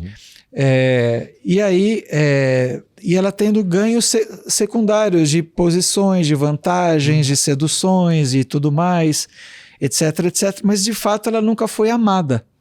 E ela nunca amou ninguém. Não teve uma coisa aparentemente legal como relação. Era só poder, dinheiro, vaidade, sexo, e foi uma vida disso. E morreu relativamente jovem. Quando ela abre os olhos no consultório, após a terceira regressão, essa foi a terceira ou a quarta, não lembro agora direito, ela abre os olhos, tira aquela vendinha, né? Fica com um pouco de vergonha. Falei, não, tranquila, vamos analisar a história, a personagem, blá. A gente dá esse conforto, né? Constrangimento, que talvez é natural. E que aí ela fala, puxa, hoje eu tô sozinha, tô obesa pra caramba. Eu acho que, Flávio, de fato, de verdade, eu não quero me envolver não, eu só queria transar. Atualmente ela continuava... Então... Ela buscava um homem legal, um cara legal, que fizesse bem pra ela. Mas ela falou, puxa, mas como seria bom se eu fizesse só aquilo de novo? Então ela admitiu um lado, que ela precisava mudar os valores, e no fundo ela precisava aprender a querer amar e ser amada. Não só ter um parceiro, seja ele qual fosse, por mais pior que esse parceiro fosse, ter alguém para não ficar sozinha. E ela foi ressignificando os relacionamentos. E ela brincando comigo, falou, quem disse que os gordinhos não amam? Ela falou isso. E amam, e são amados, e são felizes, e fazem famílias, e dignas, etc. Normal. É a vida que segue, né? Sim. E ela não precisava necessariamente perder peso para amar e ser amada. E talvez ela estivesse escolhendo demais, talvez ela não se desse valor, talvez ela tem todo um contexto psicológico dela que ia ser conversado em outras sessões posteriores, depois dessa história que veio à tona, que ela precisava ressignificar realmente. E admitir que, no fundo, ela estava pousada mais na vaidade e no egoísmo do que constituir alguém que vale a pena compartilhar a minha vida. Né? Ela não perdeu peso, ela não arrumou um príncipe encantado nessa vida, mas arrumou um namorado. E tá feliz. E tá indo. Tá indo. Ou satisfeita, pelo menos. Exatamente, tá vivendo. Sim. Com menos neuroses que ela tinha antes. Tanto da primeira história que ela viu, a primeira regressão, a segunda que eu já mencionei, e essa terceira que para ela talvez foi a mais importante. Explicou mais coisas, talvez. Explicou mais coisas para ela, e tem a ver com o jeito de ser dela. Não tinha a ver com a estética, não tinha a ver com comer compulsivamente ou morrer de fome, como já viu lá em outras histórias, mas a ver com o sentimento mais nobre que ela podia praticar com as pessoas, que é de se amar e dar chance para alguém chegar e viver. Sim. Né? Falando um pouquinho agora, novamente, do Dr. Brian Weiss, a paciente dele, a Catherine, em alguns momentos, não sei se seria esse o termo correto, mas ele relata que ela mudava até a forma de falar, e aí ele começou a perceber que não era ela falando ali, era como se fosse algo de mediunidade sendo exercido, como se muitas vidas, muitos mestres que ele menciona, desses mestres, então ele instrumentalizava o corpo e a voz dela para se comunicar com o terapeuta. Sim. Enfim, e falava coisas da vida pessoal dele que a Catherine não teria a menor condição de saber, mas esses mestres, não sei se amparadores ou mestres, enfim, sabiam, né? E de alguma maneira eles estavam, acho que, validando ali o tratamento, né? E a veracidade de tudo aquilo. Com você ou com algum outro colega, né, dessa mesma prática terapêutica, aconteceu alguma coisa desse tipo, ou pelo fato de não ser um transe hipnótico e uma alteração, acho que tão acentuada de consciência, não chegou a acontecer? O que você poderia falar a respeito disso e, se não aconteceu, comentar esse aspecto do Brian Weiss? Legal você ter tocado nesse assunto, né? Como eu falei, a TVP começou nos Estados Unidos, um país que não tem uma cultura espírita kardecista, nem os seus profissionais lá atrás, há 40, 50 anos. Então esses espíritos, esses mestres, apareciam lá no consultório Brian Weiss, e eu acredito que tudo isso de fato é verídico, para dar esse aval, o respaldo, respaldo até para o Brian Weiss. Porque eles não têm estudo espírita como nós temos aqui. Talvez aqui não teria acontecido essa interferência. Exatamente, e não acontece. Lá os mentores precisaram aparecer para dar uma segurança para o profissional e para o paciente. Então, vai em frente, é por aí mesmo, e eu falo essas coisas que ninguém saberia. Exato. Aqui, como a maioria já tem uma intimidade um pouco maior com a doutrina espírita, né? É muito mais difundido, tem os livros do Chico Xavier, os livros lá, André Luiz, Emmanuel, enfim, toda uma literatura, Allan Kardec, etc, etc, etc, e de tão fácil acesso que lá eles não tinham, que aqui, o que a espiritualidade programou? Vamos deixar esses amigos espirituais, esses mestres, esses conselheiros, olhando o trabalho, sem precisar se manifestar. E o que nós vamos permitir com os terapeutas brasileiros? Que as presenças espirituais negativas, os nossos desafetos do passado, se apresentem lá no consultório. Coisa que não aconteceu lá nos Estados Unidos, aconteceu aqui. Conta um pouquinho disso. Muito interessante. São presenças espirituais em terapias. Nós temos um conceito de presenças, são espíritos desencarnados que são possíveis desafetos nossos de outras vidas. Pessoas cujas quais a gente deixou situações mal resolvidas. Ou eu prejudiquei, ou eu matei, alguma coisa lá que eu pisei no calcanhar de Aquiles de alguém. Aquela pessoa não me perdoou, séculos e séculos atrás, até hoje, não reencarnou até hoje e tem um desejo de querer se vingar, querer me atrapalhar de alguma maneira. Tecnicamente, nós chamamos de presenças, a doutrina espírita chama de obsessores. Popularmente, o pessoal chama de encosto. É a mesma coisa, tá? Como no consultório eu tenho que falar uma linguagem neutra, eu falo presença, eu não falo obsessor. Sim. Entende-se que é alguém. Uma presença. Que o próprio paciente relata no estado de regressão de memória. Ele fala assim: Flávio, apareceu um rosto aqui na minha frente e está olhando feio para mim. Aí eu vou perguntar, do que se trata? É um homem? É uma mulher? Pergunte para ele o que aconteceu entre vocês dois em alguma época de algum passado seu. E a presença fala mental, sem incorporação, sem psicofonia, a presença conversa mentalmente com o paciente, e o paciente é o porta-voz dessas informações para mim, que sou o terapeuta que estou fora. Porque eu não estou vendo o que o paciente está vendo, eu só estou anotando, só estou fazendo as perguntas. Eu virei um jornalista, eu estou colhendo a informação, Como que a pessoa sabe ou tem certeza que aquilo não é um pensamento dela e sim uma fonte externa de comunicação? Porque aparece aqui, dá uma energia diferente. Ela sente mesmo, assim, é outra pessoa, não sou eu que estou... E eu pergunto, parece uma presença? E eu explico, né? antes esse conceito para o paciente, e ela fala, parece aquilo que você já me explicou, é uma presença. Às vezes dá um arrepio, uma tremedeira, tá? E o paciente relata, ele está aqui bravo comigo. E geralmente é alguma coisa que prejudicou aquela presença, lá da outra vida.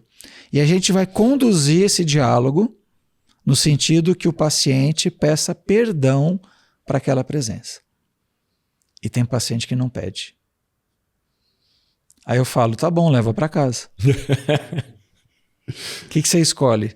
Você quer resolver agora, aproveitando essa oportunidade que os amigos espirituais permitiram esse encontro, né? Com o plano de saúde Uniespírito, né? Você quer aproveitar essa oportunidade ou você prefere manter esse vínculo de raiva até quando? Carregar essa bagagem, esse peso, né? Você tem algum tipo de mediunidade? Você aí em consultório ou fora de consultório? Ou não? Teoricamente todos nós temos um pouquinho. Sim. Tem vários tipos de mediunidade, menor ou maior grau. Eu não vejo espíritos, eu não ouço, eu tenho mais intuição na forma de pensamento que me conduz no sentido assim de aconselhamento, ou de orientação, ou de proteção, e que todo mundo no fundo tem também, né? Não é um privilégio, graças a Deus. Né? Sim, sim. Assim, acho que a gente falou bastante já, né, de como funciona, de como que é a prática, que tipo de problemas podem ser tratados. Para quem está assistindo a gente aqui e acha que pode ser de utilidade para, enfim, ajudar a curar ansiedades ou quaisquer outros problemas psicológicos que a gente exemplificou aqui, como encontrar um bom profissional de terapia de regressão? Quais são... A pessoa chega lá no Google, como que ela faz a busca na cidade ou na região em que ela mora? Quais entidades, né, além da Sociedade Brasileira de Terapia de Vida Passada, você falou que existem outras congêneres que também atuam, de repente a SBTVP não atende a região dela, mas vai ter uma outra associação que vai poder recomendar alguém. Como que é isso? Eu faço parte da SBTVP, nós temos um site que é sbtvp.com.br. Lá fala sobre os nossos cursos de formação de terapeutas para médicos e psicólogos, né, exclusivamente, né, e médicos de preferência na área da psiquiatria. E tem também a lista dos profissionais credenciados. Tem várias cidades e vários estados. Então tá lá, terapeutas, aí aparece lá os nossos profissionais, que a pessoa, quem tiver interessada, e no próprio site tem mais informações a respeito, dica de livros, links a respeito disso, né? E tem também a Associação Brasileira e de Estudos em Terapia de Vida Passada, que é a técnica da doutora Maria Júlia Preto Pérez, que eu mencionei no começo da nossa entrevista aqui. A técnica Pérez hoje é coordenada pelo neuropsicólogo Júlio Preto Pérez, aqui em São Paulo, capital, que eles têm um site também, as informações de profissionais da área credenciados que fazem os cursos deles, e tem a turma que faz o nosso curso também, que é muito parecido, algumas coisas só que se diferem, mas são duas instituições aí que a gente sugere para os nossos amigos que estão nos assistindo. O que ler se a pessoa já se interessa, né, mas de repente ela está com um pouquinho de receio, o que ela pode ler que vai esclarecer ainda mais, além dessa nossa entrevista e de outras, né, que você já participou em outros lugares, o que ela pode encontrar de literatura a respeito disso que você recomendaria? Bom, eu recomendo os livros da doutora Maria Teodora Ribeiro Guimarães, os dois básicos para iniciantes, entre aspas, né, que eu posso dizer assim. O livro se chama Viajantes, Histórias que o Tempo Conta, onde ela detalha com muito mais detalhes o que nós conversamos aqui e conta vários casos clínicos, contando os pilares da terapia de vida passada. O conceito da reencarnação, caráter, padrões de comportamento, as presenças, o ectoplasma, que tem a ver com síndrome do pânico e doenças psicossomáticas, e vai contando casos que ela atendeu, casos verídicos no consultório, com nomes fictícios. Então, fulano chegou com essa queixa tal e tal e tal, e viu esta e esta regressão, e teve que aprender isto, como é que ele saiu na alta. Então, o livro chama Viajantes, Maria Teodora Ribeiro Guimarães, são vários pacientes. O segundo livro dela que eu recomendo para a turma que está nos assistindo chama-se Tempo de Amar. É a história, o livro inteiro de um único paciente. E é um paciente, digamos, diferenciado, como a gente falou agora há pouco. No caso dele, ele se lembrava de nomes, sobrenomes, anos, lugares e datas. Então foi um caso tão interessante que ela fez o livro. Super emblemático. Emblemático, né? Um divisor de águas, assim, né? É um rapaz que ela chama, nome fictício, Léo. É um rapaz que sofria de bulimia. Então vai contando as regressões dele o livro inteiro. Nesses pilares da TVP, mas aí o livro inteiro é de um único paciente. Então, Viajantes e Tempo de Amar. Certo, o pessoal acha pela internet. E tem entrevistas minhas no YouTube, só por meu nome lá também, palestras minhas a respeito. Tem vários recursos, né? Muito interessante. Eu também, antes da entrevista aqui, da nossa conversa, eu não tinha me dado conta, até muito recentemente, que existiam médicos ligados aí à espiritualidade, médicos espíritas, né? E não só Sim. existem, como existe associação, né, em nível nacional, né? Assim, porque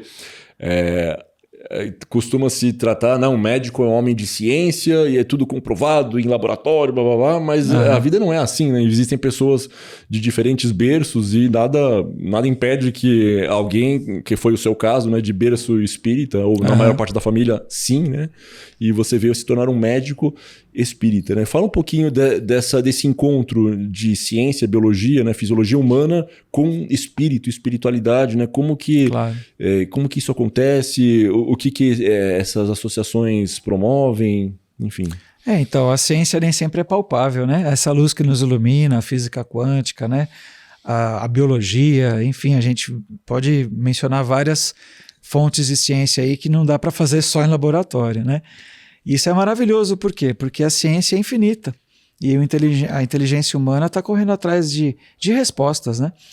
Então foi fundada, né, em 1968 a Associação Médico Espírita de São Paulo pela doutora Marlene Nobre, que teve uma formação pessoal com o Chico Xavier, ela fez a Faculdade de Medicina em Uberaba e foi conduzida pelo espírito de Bezerra de Menezes, que foi um político brasileiro, médico, que viveu no começo do século XX, no Rio de Janeiro, que foi trabalhando, estudando o kardecismo lá no começo do século XX. No começo do século XX, o espiritismo foi muito condenado, né? Era chamado de bruxaria, feitiçaria, eram queimados em praça pública os livros, eram embustes, né? Farsantes, etc, etc.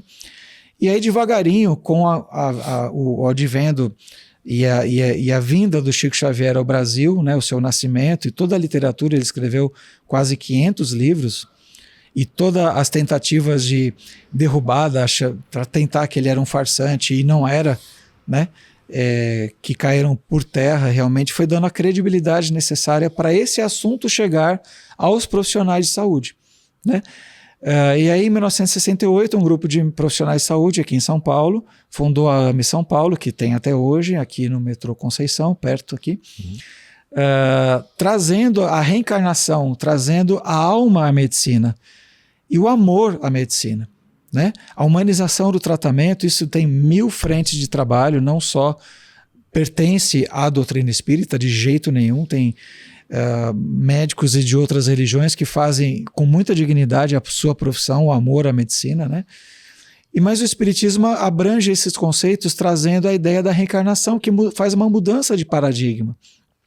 Porque se eu entro na seara da reencarnação, eu vou entrar nas questões da bioética, eu vou questionar o aborto, eu vou questionar o suicídio, eu vou questionar a eutanásia, eu vou questionar a experiência de quase morte, eu vou questionar por que nascem pessoas com tantas doenças e outras não, por que existe o famoso karma, que a gente entende por programação reencarnatória, por que tantas pessoas têm tantas facilidades, outras tantas dificuldades, por que tem nesse planeta tantas culturas diferentes, de onde nós viemos, de onde veio a vida desse planeta, para onde nós vamos depois que a gente, entre aspas, morrer ou desencarnar. Então amplia o estudo de uma maneira fantástica, sem fanatismo, buscando resposta. E a ciência atrás de resposta. A astronomia, está atrás de resposta, né? Os foguetes, os satélites, a vida em outros planetas. De onde veio esses povos que não existem mais? Incas, maias, astecas, Atlântida, né? E tantos outros aí que outras filosofias estudam e tem tanta literatura a respeito, né? Mistérios do desconhecido, estamos aqui para desvendar esses mistérios, né? Então a Associação Médico Espírita já existe com essa finalidade. Se existe uma alma, eu vou matar ou morrer por conta de poder ou vaidade, ou de um status, ou de um modismo? A questão das drogas, dos vícios, do comportamento, do autoconhecimento, da reforma íntima, a gente traz isso para o componente médico como fator promotor de saúde. Religião, cada um vai ter a sua. Normal, ninguém força a barra com ninguém. Mas isso permeia todo o comportamento humano. E o Espiritismo traz isso de uma maneira, pela literatura de Chico, André Luiz, Emmanuel, cientificamente. Quantas coisas foram escritas no livro de André Luiz na década de 40 e só foram descobertas pela medicina agora, no final do século XX, começo do século XXI. Células-tronco, clonagem, medicamentos, a história da psiquiatria, da mediunidade, do estudo além daquilo que eu vejo, além daquilo que eu ouço. E já existe na Associação Brasileira de Psiquiatria o Departamento de Espiritualidade. E aí formou a AME Brasil, então, continuando, que já tem 66 AMEs afiliadas em várias cidades, vários estados. A Associação Médico Espírita do Brasil é a associação que congrega todas essas AMEs regionais que foram se formando, foram simpatizantes desses assuntos, fazemos congressos, vamos fazer aqui em São Paulo, em junho de 2025, o MEDNESP, que é o Congresso Nacional e Internacional da AME Brasil. Vai ser em Santo Amaro, aqui na Zona Sul. Tem informações no site da AME Brasil, quem quiser associar, visitar o site, é amebrasil.org.br. Tem todas as informações lá, vai juntar mais de 2.000 pessoas. E é maravilhosa a energia, o nível das palestras, uma qualidade assim que você fala... Meu Deus, isso aqui tem que passar em rede nacional de rádio e televisão, né? E é curioso que isso tudo não existia algumas poucas décadas atrás. Exato, e o Brasil é pioneiro. O Brasil é pioneiro nisso. Os estrangeiros, médicos estrangeiros, vêm aqui falar com a gente. Ah, que legal. Fazendo escola, né? Fazendo escola. Só para não deixar, algo que eu fiquei curioso na hora, mas não quis interromper para não atrapalhar o fluxo do pensamento. Uhum. Você falou que existe esse tipo de atendimento, de terapia de vida passada, se a pessoa quiser, inclusive no SUS, Sistema Único de Saúde. Não, ainda não. Ainda não. Ainda não. Eu atendo no SUS com a psiquiatria clássica, tá. Mas tento usar de todos esses conhecimentos para ajudar as pessoas. Sim, quando é aplicável, usar uma coisinha ou outra. Né? Uma coisinha ou outra, orientação, para ela se rever, se revalorizar. E todos esses conceitos na linguagem apropriada para quem está me ouvindo. Sim, para fazer uma boa comunicação. Exatamente. E é muito comum eu ouvir dos pacientes lá do SUS, onde eu trabalho, no CAPS, o senhor daria um ótimo pastor. Eu falei, muito obrigado. Que legal. Antes da gente seguir, a gente já vai se encaminhar para os finalmentes, como dizem por aí. Mas antes, o doutor até tocou alguns pontos superficialmente que eu vou abordar aqui logo na sequência. Um último recadinho para você que nos assiste. Então eu queria pedir novamente, né, que você considere se inscrever no canal, ativar o sininho para notificações, curtir o vídeo e deixar aqui embaixo o seu comentário de alguma experiência ligada a esse tema que você está assistindo aqui agora com a gente, para você relatar aqui. De repente você vem contar para a gente aqui no estúdio. Se você não tiver nada para contar, a gente vai ficar muito feliz de saber de onde que você nos assiste, no Brasil ou no mundo. Acho que era só isso pelo momento. Ou outros temas que a gente trata aqui no canal, como experiências de quase morte, as viagens astrais, né, experiências fora do corpo também, e contatos alienígenas, essas coisas que a gente se interessa muito e que o Mistérios do Desconhecido ajuda a investigar e, dentro do possível, trazer luz, né, para esses assuntos que até poucos anos não eram tão tratados e a gente não podia falar com tanta facilidade, né, e se... fazer essa confraternização aí de interesses e de experiências. a gente percebe assim, que esse enfoque para as religiões ocidentais, em termos históricos, é relativamente recente, mas as religiões do Oriente, por exemplo, eles têm muito mais familiaridade com essa temática, o budismo da reencarnação, fulano é milésima reencarnação de não sei quem, né? Assim, é muito mais difundido e culturalmente super ok. E a sociedade ocidental, europeia e tal, assim, que tem isso como algo muito mais recente, né? Assim, acho que foi, na Grécia, Platão foi, acho que alguém que... Não, foi Pitágoras, acho que as primeiras... falas, né? Falas a respeito dessa possibilidade, né? Assim, então, é algo que pra gente aqui, pros ocidentais, é mais recente, né? Fala um pouquinho a respeito disso. Cara, você tem toda a razão, né? Existe aí, talvez, a volta às origens. Né? Aquilo que a gente sempre desconfiou que fosse uma hipótese de verdade, e agora vindo à tona de novo, um novo ciclo de renovação, né? A transformação planetária, né? De provas e expiações para o mundo melhor de transição, de renovação de condutas e valores em geral. E sendo assim, os ocidentais eles estão mais íntimos desse assunto, porque há milhares e milhares de anos falar de reencarnação é falar de arroz com feijão e água com açúcar, né? Sim. É natural.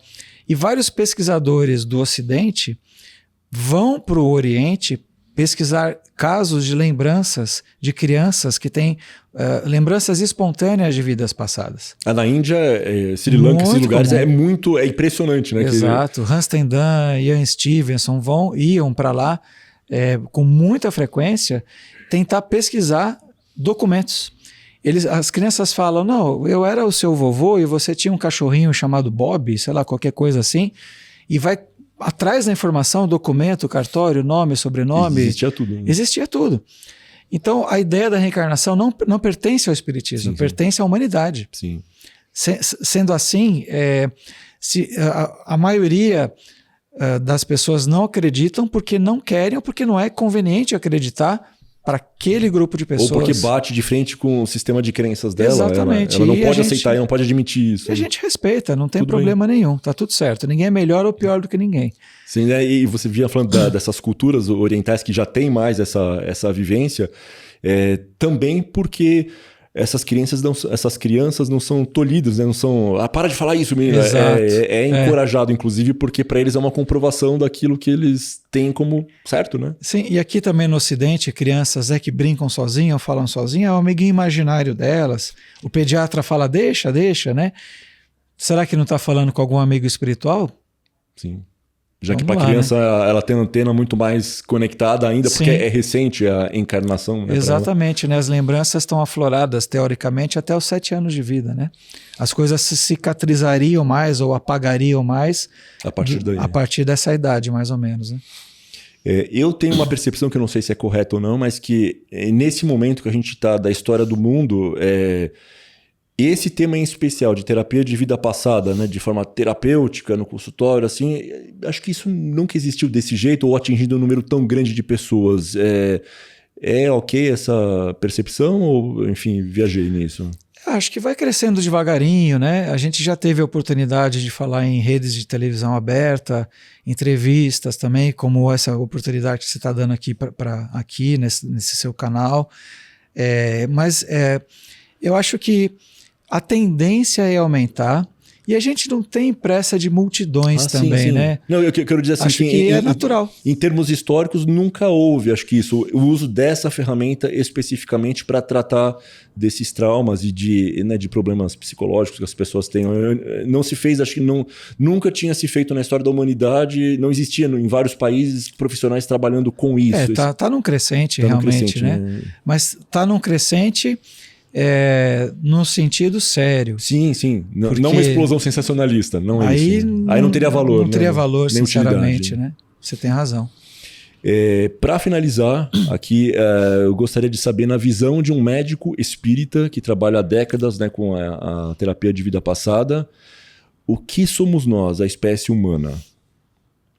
Nós somos algo em construção constante, né? Nós somos espíritos, para começar, imperfeitos e imortais. mas com 1000 possibilidades como semelhança de Deus que nós somos, a partícula divina, né? Chances e oportunidades. Sem dúvida, infinito. O que adoece às vezes é a parte orgânica, a parte física, a parte psicológica, mas a nossa essência sempre é propositiva no caminho da construção, da felicidade, né, da abnegação, do desapego, aprender a servir para se curar. Na verdade, isso mesmo, né, que a gente precisa entender. Uhum. Não de ser o bom samaritano, mas simplesmente tendo como exemplo o próprio Cristo, né, que fala, olha, faz o bem que está tudo certo. Uhum. Aí você com certeza vai ter uma vida produtiva e pacificadora, né? E dentro do possível, algo feliz também. Algo feliz, como realização pessoal, né? Nós somos amor em crescimento, né? O que é o planeta Terra? O planeta Terra é uma escola que estamos aqui, que nem sempre damos valor. É um privilégio estar aqui? Sem dúvida, já estivemos em lugares piores. O planeta é lindo, né? A natureza, a humanidade, a flora, a fauna, as possibilidades, né? É maravilhoso, né? A gente está aqui realmente nessas décadas desta vida, mas já passamos aqui várias vezes, né? Estamos aqui na escola da vida. Com certeza é algo que a gente tem que valorizar mais, né? E uma última pergunta que para algumas pessoas é fácil a resposta, para outras não é nada fácil, mas quem é Deus? Deus é amor em constante trabalho. É a bondade, é a perfeição, né? É aquele que nos criou e que espera de nós que façamos o bem. Eu acho que não é uma pessoa com um formato humano, pode ser o Deus natural, o Deus da natureza e esse Deus de amor. Então é a perfeição plena que a gente tem que ter o hábito de estar ligado, sem fanatismo, mas tendo todas as possibilidades de tê-lo em nós. E o que é o mais importante. Ele nos espera e nos espera que o busque. Então esse é o caminho que eu penso que é o mais fácil. Menos complicado, né? Menos complicado. Na sua visão, Deus existe enquanto uma entidade? É algo assim, como se fosse uma pessoa superpoderosa, enfim, uma inteligência criadora de tudo? Ou, de repente, seria um colegiado de consciências também muito superiores e que cada uma cuida de um aspecto, de repente? Você já parou para pensar a respeito disso? Como que na sua cabeça funciona isso? É um assunto muito Por isso que eu falei, para algumas pessoas pode ser mais fácil, mais simples, mas pode não ser nada simples definir Deus, né? E acho que Deus é o verdadeiro sentimento da bondade, sem interesse. Não é necessariamente um formato. Eu posso mencioná-lo, por exemplo, no ambiente da natureza, numa obra de arte, num ato de justiça, num ato de caridade. Deus está ali. Eu tive a experiência, por exemplo, recente de visitar as Cataratas do Iguaçu, que eu recomendo que quem puder veja. Falei, nossa, Deus é isso. Essa energia, essa coisa que flui, essa coisa... Grandiosidade, assim, acolhedora, funcionante, que nos dá sempre a possibilidade do recomeço. Viva, né? Viva, constante, e nós mesmos, realmente, né? Acho que é mais ou menos por aí. Muito não bom. É fácil essa definição, né? Não é. Até porque nos inspira a 1000 coisas, né? Sim. Flávio, para a gente finalizar, fala mais uma vez assim, os contatos, né, de quem gostaria de se consultar com você, por exemplo, e de repente publicações, produção de conteúdo sua que você gostaria de divulgar.